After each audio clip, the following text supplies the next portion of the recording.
Well, hello, class. Welcome to week 3 of Homiletics and Preaching. And this week we're actually going over part 2 of our contemporary preaching handbook.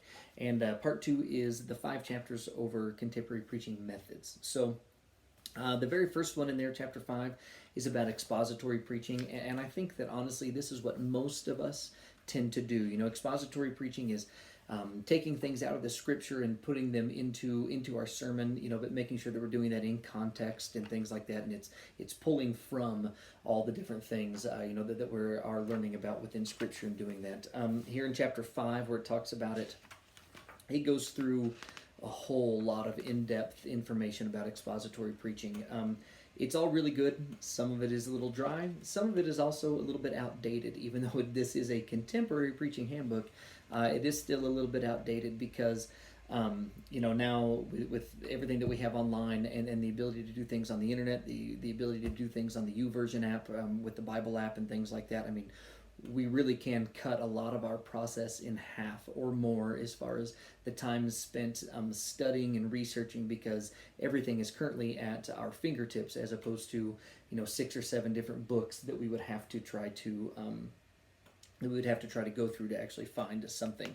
Also, this chapter is really good because it gives us the ability to do outlines and how to do outlines, how to do homiletical outlines. Telling you how good ways to do introductions and conclusions, and ways to be able to actually prepare to preach an expository sermon. So those are things that you are going to want to look at, because when we come to doing outlines and whenever we come to writing sermons, these are things that we will fall back on and that we will be learning more about. The next chapter in this section is about textual preaching, and it's going through all the text, and that if you're going to preach during a out of a text, that you make sure you have the text right, that you know what you're doing, how to do these things, that you're going to preach on John 15 this week, or whatever that might be. And then figuring out ways to find points and to do points and cross-referencing and things like that. So those are also good. Chapter 7 is about topical preaching, and it's about different topics. And topical preaching is also very good. There are a lot of advantages to it, but there's also some disadvantages to it. Some of the disadvantages to it are that people will. I've seen pastors tend to preach on topics where they end up then misusing scripture, trying to reinforce a topic rather than actually letting their topic be reinforced from scripture.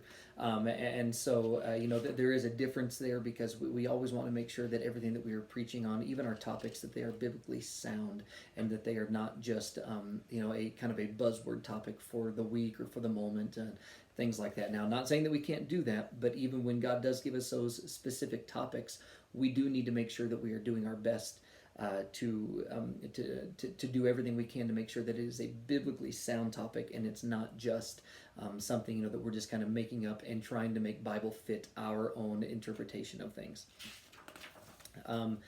Chapter 8 is about doctrinal preaching, and this is really important because a lot, also right now, guys, in life, there's out in the church world, there's a lot of really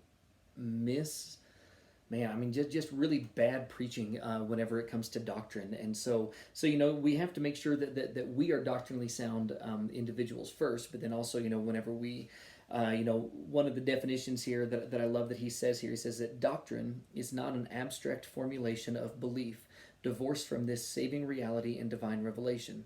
To the contrary, it is the irreducible content of this very reality, conveyed through God's authoritative, infallible word, and through which the Church of Jesus Christ believes, teaches, and confesses on the basis of that holy word.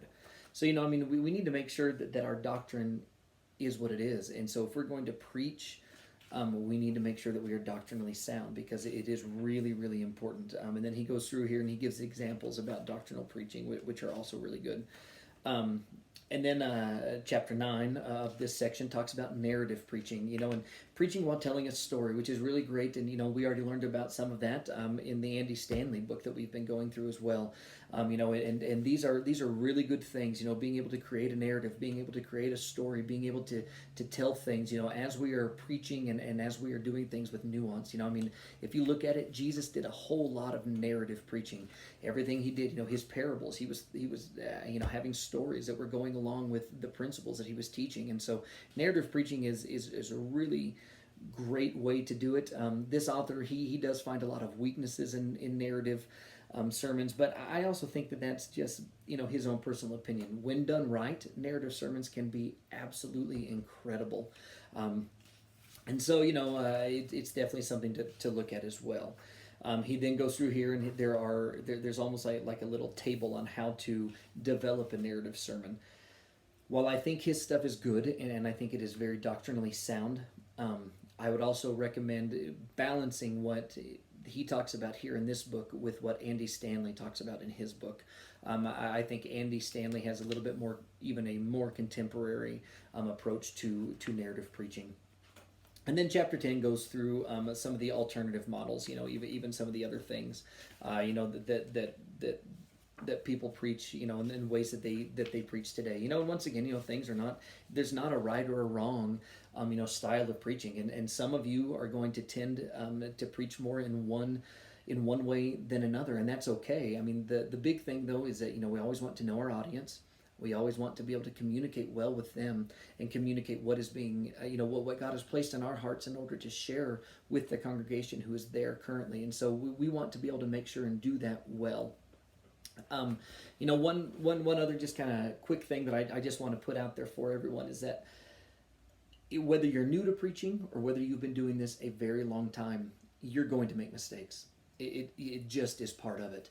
I've been preaching almost every Sunday for about a dozen years or better, and I still make mistakes. Even just this last Sunday, I was trying to make a point, and I was saying something about Peter, and then as I said it, I ended up missing everything that I meant to say, and and it was funny. Everybody laughed. I laughed. It was a little bit embarrassing, but that's part of it. And then what I did is I just took it and I said, hey, see, I'm even a lot like Peter in this area, and so.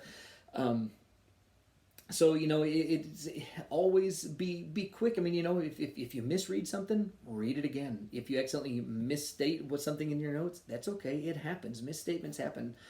Don't let a mess up keep you from being able to do what it is that you're calling that you have been called to do. So often I've seen people, and I know that I've struggled with it myself when I was younger, that I would make a comment, I would do something, and all of a sudden I was like, oh no, that wasn't what I meant to say, or oh shoot, that definitely came out wrong. And I would let it affect the entire rest of the sermon, and and potentially even lose some of the impact of what God was trying to release to the other people because I became very focused on myself.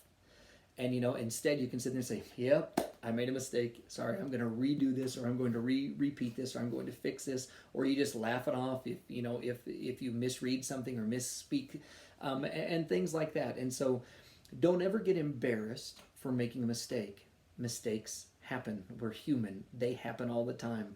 And the more that you can even kind of show your humanity and say, whoops, I blew it on that one, and I'm going to try to fix it, or I'm going to restate what I said incorrectly, or I'm going to, just kind of laugh at myself because I said something wrong.